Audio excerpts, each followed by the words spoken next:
A day in my life as a content creator and student at the age of 16.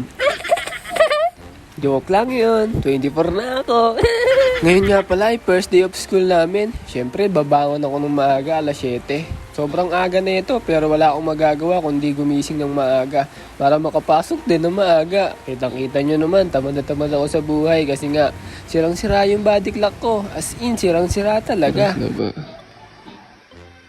5:19.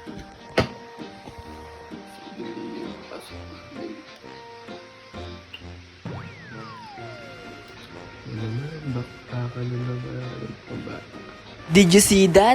Alam mo naman na tamad ng mukha niya. Pati pagkilos niya, halatang halata mo na tamad talaga sa buhay. Kasi nga, ang aga ng pasok namin, hindi ko na-expect to. At di ko rin alam kung paano nga ba mag-a-adjust. Kasi nga, sa sobrang aga ng panahon, oras pala yun.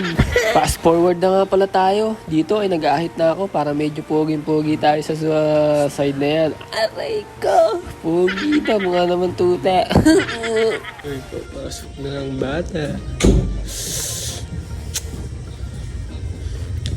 Kaya to, let's go! First day of school.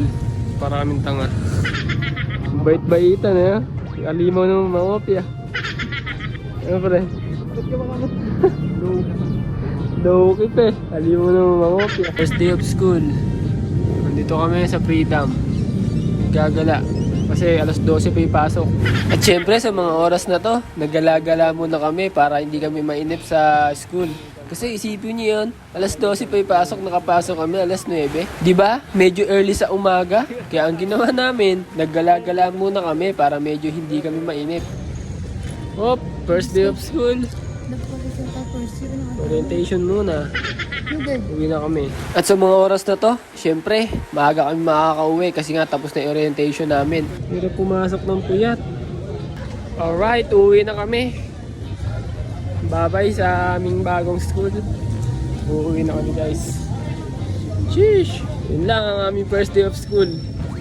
Lakwatsa at hindi pagpasok. Hindi, joke lang. Raise kami ng important things. Aba, linis mo pa. Uuwi na tayo, wala na magpasok. Sipag mo. Ha? May dos ako dito, dos. Ginamit tayo. Masayang masaya pag uwi na.